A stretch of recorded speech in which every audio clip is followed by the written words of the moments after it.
আমার প্রশ্ন হচ্ছে, ইমাম আবু হানিফা রাহিমাহুল্লাহ কি মুরজিয়া ছিলেন? সুবহানাল্লাহ। দেখুন, এরা হচ্ছেন আমাদের মাথার তাজ, উম্মার শ্রেষ্ঠতম সন্তান। তারা দিনকে আমাদের জন্য সহজ করে দিয়েছেন। তারা দিনের হাজার হাজার মাসালা তৈরি করেছেন, তাদের মাসালা সমাধান দিয়ে গেছেন কোরআন এবং সুন্নাহর আলোকে। তারা তাদের গোটা জীবনকে দিনের জ্ঞান অর্জন এবং জ্ঞান বিতরণের কাজে তারা লাগিয়েছেন। তারা হাজার হাজার আলেম তৈরি করেছেন। তারা আমাদের জন্য, তারা হচ্ছেন আমাদের উত্তম, তারা সালাফে সালিহিনের অন্তর্ভুক্ত। তাদের ব্যাপারে অভ্যন্তর প্রশ্ন করতে আপনাদের একটু লজ্জা লাগে না? একটু ভয় লাগে না?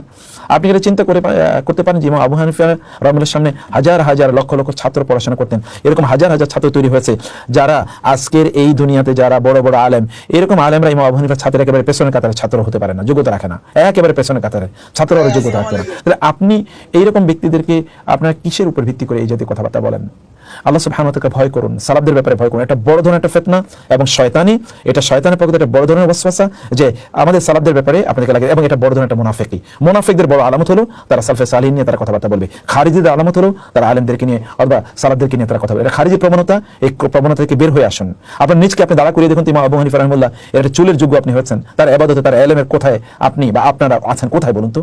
একবার চিন্তা করে দেখেন, যারা এই জাতীয় কথাবার্তা বলে তারা মহা অন্যায়। আমি আরব বিশ্বের বড় বড় আলেমদেরকে বলতে শুনেছি, তিনি বলছেন আল ইমামুল আযম, ইমাম আল আযম আবু হানিফা রাহিমাহুল্লাহর নামের আগে ইমাম আবু হানিফার আগে আল আযম বলা হতো। এমনকি এখনো বড় যত ফিকহের যত বড় আলেম আছে, সকল বড় আলেমের আগে এক নম্বরে ইমাম আবু হানিফা রাহিমাহুল্লাহর নাম লেখা হয়, এক নম্বরে লেখা হয় এখনো।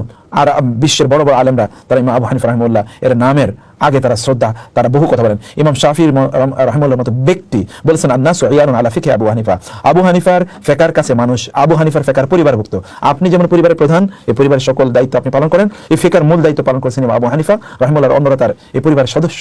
এটা ইমাম শাফিঈ রাহিমাহুল্লাহ এর মতো ব্যক্তি তারা বলেছেন। অতএব খবরদার, সালাফদের ব্যাপারে কথা বলতে সাবধান। আল্লাহ সুবহানাহু ওয়া তাআলা এই জিহ্বাকে কিন্তু অক্ষত রাখবেন না। আল্লাহ সুবহানাহু ওয়া তাআলা একদল যারা অর্বাচীন, একেবারেই কোনো ধরনের পড়াশোনা নাই, নাম কাওয়াস্তে দুই একটা লেকচার বক্তব্য শোনাচ্ছে, কারো দুই একটা কথাবার্তা শোনাচ্ছে, এরকম যারা অথর্ব অথবা যারা অর্বাচীন, যাদের জ্ঞান বুদ্ধি নাই, ভয়াবহভাবে অহংকারী এবং ভয়াবহভাবে এগুলো বেয়াদব টাইপের কিছু আছে, এবং যারা ধরুন কোনো ধরনের আলিফ বাতাসা ঠিকমতো পড়তেও পারে না, লিখতে পারবে না, সূরাতুল ফাতিহা বলে ঠিকমতো পড়তেও পারবে না, অর্থ বলা তো বহু দূরের কথা। এরকম কিছু বেয়াদব তৈরি হয়েছে চারিদিকে, যারা আলেমদের ব্যাপারে অথবা আমাদের সালাফদের ব্যাপারে এই জাতীয় কথাবার্তা বলে। এগুলো ব্যাপারে সাবধান থাকবেন অনুগ্রহ করে। আল্লাহ আপনাদেরকে আমাদের সবাইকে বোঝার তৌফিক দান করুন। আল্লাহুম্মা আমিন।